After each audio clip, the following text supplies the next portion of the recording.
আসসালামু আলাইকুম।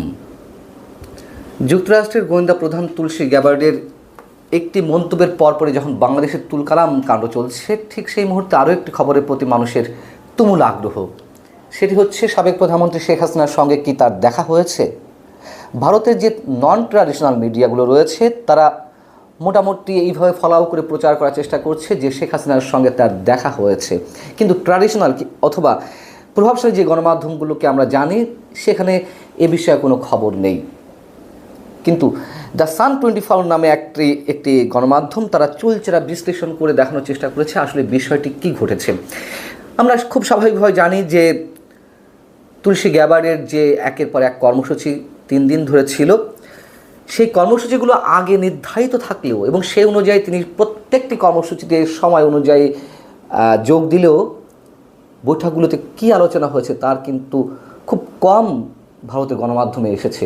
অত্যন্ত গোপনীয়তার সঙ্গে সব কিছু বজায় রাখা হচ্ছে প্রতিটি বৈঠকের আলোচনা। যেহেতু প্রতিটি কর্মসূচি আগে থেকে নির্ধারণ করা থাকে, সোমবার তার কর্মসূচির 2 ঘন্টা, যে কর্মসূচিগুলো ছিল তার মধ্যে 2 ঘন্টা গ্যাপ ছিল। এই 2 ঘন্টার কোনো হিসেব পাওয়া যাচ্ছে না। যেমন সোমবার সন্ধ্যায় ভারতের প্রধানমন্ত্রী নরেন্দ্র মোদীর সঙ্গে তিনি দেখা করেছেন, ঠিক তার আগের 2 ঘন্টা তিনি কোথায় ছিলেন তার কোনো হদিস পাওয়া যাচ্ছে না। তিনি ভারতের প্রতিরক্ষা মন্ত্রী রাজনাথ সিংয়ের সঙ্গেও দেখা করেছেন, অজিত দোভালের সঙ্গে তো বৈঠক হয়েছেই। কিন্তু দ্য সান 24 এই গণমাধ্যমটি বেশ কিছু সাংবাদিকের সঙ্গে কথা বলার চেষ্টা করেছে।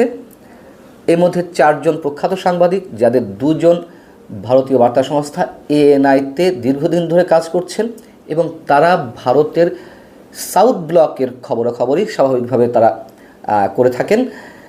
সাউথ ব্লক হচ্ছে, আপনারা জানেন দর্শক, যে ভারতের 2টি ব্লক, নর্থ ব্লক এবং সাউথ ব্লক। সাউথ ব্লকটি হচ্ছে খুবই শক্তিশালী, অর্থাৎ সেখানে প্রধানমন্ত্রীর কার্যালয়, পররাষ্ট্র এবং প্রতিরক্ষা মন্ত্রণালয়ের কার্যালয় সাউথ ব্লকে অবস্থিত। তো এই 2 সাংবাদিক ভারতের সাউথ ব্লকের খবরাখবর তারা কাভার করেন। তাদের মধ্যে একজন তিনি যে যুক্তিটি তুলে ধরেছেন তা হচ্ছে এরকম: তুলসী গ্যাবার্ডের সফরসূচিতে সোমবার প্রধানমন্ত্রী নরেন্দ্র মোদীর সঙ্গে সাক্ষাতের আগে 2 ঘন্টার কোনো তথ্য জানা যায় না। সে কারণে বাংলাদেশের সাবেক প্রধানমন্ত্রী শেখ হাসিনার সঙ্গে তার সাক্ষাতের বিষয়টি বেশি করে আলোচনায় এসেছে। তুলসী গ্যাবার্ডের সব কর্মসূচির তথ্য সাউথ ব্লকেও নেই। যদি শেখ হাসিনার সঙ্গে তুলসীর বৈঠক হয় সেটিও সাউথ ব্লকের জানার কোনো সুযোগ নেই। সেটি হলে সর্বোচ্চ কর্তৃপক্ষের মাধ্যমে হয়েছে এবং তা অতি গোপনীয়তার সঙ্গে। এখন সর্বোচ্চ কর্তৃপক্ষকে এখানে গোয়েন্দা তৎপরতা বা গোয়েন্দা কার্যক্রমের শীর্ষ ব্যক্তি ধরা হয় অজিত দোভালকে, এবং অজিত দোভালের মাধ্যমে সব কিছু হচ্ছে। এবং আমরা এও জানি অজিত দোভাল এবং নরেন্দ্র মোদীর সঙ্গে শেখ হাসিনা সাক্ষাৎ হয়েছে, বৈঠক হয়েছে। এই বিষয়টি ভারতের অন্যতম শীর্ষ কূটনীতিবিদ অনিরিমা বসু তিনি নিজে বিবিসিকে জানিয়েছেন। সেই অজিত দোভালই সব কিছু মেনটেন করছেন, তুলসী গ্যাবার্ডের সব কিছু। এখন আমরা প্রসঙ্গক্রমে আরেকটি বিষয় আনতে পারি। যখন কয়েক মাস আগে বাংলাদেশে ভারতের পররাষ্ট্র সচিব বিক্রম মিস্ত্রি এলেন, 2 দেশের তুমুল ঠান্ডা লড়াইয়ের মধ্যে বিক্রম মিস্ত্রির সফরসূচির মধ্য থেকে 1 ঘন্টা উধাও ছিল এবং এই 1 ঘন্টার হদিস বের করার চেষ্টা করেছিল বাংলাদেশের আমাদের একটি গণমাধ্যম মানব জমিন, এবং পরে পাওয়া গেল যে ওই 1 ঘন্টা তিনি আমাদের সেনাপ্রধান জেনারেল ওয়াকারুজ্জামানের সঙ্গে বৈঠক করেছেন। যদিও পরবর্তীতে ISPR থেকে এই ধরনের খবরের কোনো বিরোধিতা করা হয়নি। তো খুব স্বাভাবিকভাবে ধরে নেওয়া যেতে পারে যে বিক্রম মিস্ত্রি আমাদের সেনাপ্রধানের সঙ্গেই ওই 1 ঘন্টা বৈঠকে ছিলেন।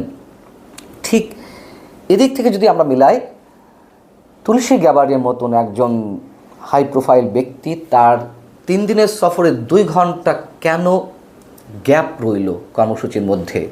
তাহলে কি তিনি সেখানে সেই সময়টিতে শেখ হাসিনার সঙ্গেই বৈঠক করেছেন? এরকম প্রশ্ন খুব জোরে সোরে উঠছে।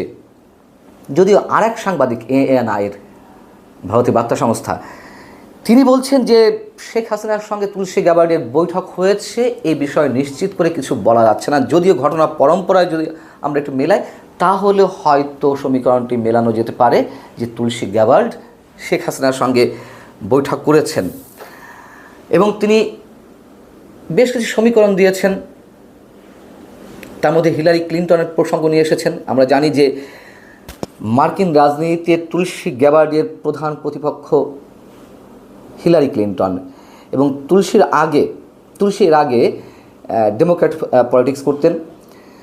রাজনৈতিক বিভিন্ন কারণে তিনি ডেমোক্র্যাট পার্টি থেকে বেরিয়ে মাত্র 1 বছর আগে 2024 সালে রিপাবলিকান দলে তিনি জয়েন করেন, এবং এতটাই তিনি ক্ষমতাশালী, এতটাই তার ভয়ঙ্কর যোগাযোগ ভেতরে, যে রিপাবলিকানে জয়েন করেই তিনি যুক্তরাষ্ট্রের জাতীয় গোয়েন্দা প্রধান হয়ে উঠেছেন, যার আন্ডারে 16টি গোয়েন্দা ইউনিট, FBI থেকে শুরু করে CIA, অন্যান্য যেসব গোয়েন্দা সংস্থা রয়েছে সবই তুলসীর আন্ডারে।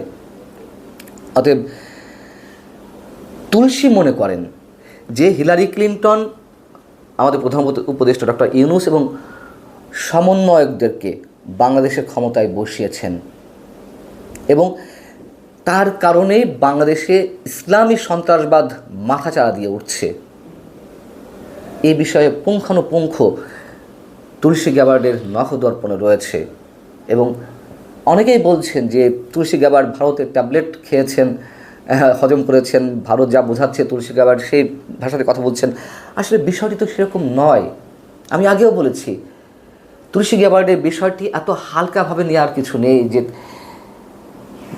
ভারতের জাতীয় নিরাপত্তা উপদেষ্টা অজিত দোভাল কিংবা স্বয়ং প্রধানমন্ত্রীও তাকে যা বলবেন তিনি সেই ভাষাতেই কথা বলবেন, এমনটি মনে করার কোনো কারণ নেই। বাংলাদেশে কী হচ্ছে না হচ্ছে সেসব তিনি খুব ভালো করেই জানেন, সব কিছুই রেকর্ডেড। এবং তুলসী গ্যাবার্ড সরাসরি মধ্যপ্রাচ্যের যুদ্ধে অংশ নেওয়া একজন ব্যক্তি।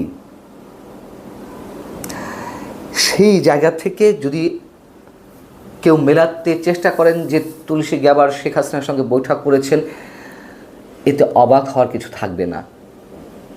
আগেই বলেছি, ভারত যত দূর যাওয়ার তত দূর যাবে, এবং তুলসী গ্যাবার্ড ভারতের প্রতি খুব স্বাভাবিকভাবেই তার একটা চরম দুর্বলতা রয়েছে ধর্মীয় কারণে।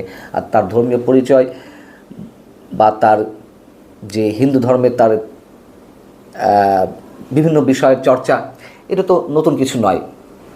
এবং বিশ্বের যেখানেই হিন্দুরা বিশেষভাবে নির্যাতিত হয়েছে তিনি সেখানেই তার ভূমিকা সেইভাবে রাখার চেষ্টা করেছেন, এবং তিনি ইসকনের সদস্য, এটাও আমরা সবাই জানি। সব কিছু মিলিয়ে এখন হিসাবে যেটুকু আসে যে তার যে কর্মব্যস্ত 3 দিনের সফর, সেই সফরের মধ্যে 2 ঘন্টা আসলে কোথায় ছিলেন, এই 2 ঘন্টার বিষয়টি আসলে ডিসক্লোজ করা হচ্ছে না কেন। যেখানে থাকুন না কেন, যে কথাবার্তায় হয়ে থাকুন না কেন, তার কর্মসূচি থেকে এই 2 ঘন্টা উধাও হয়ে গেল কেন?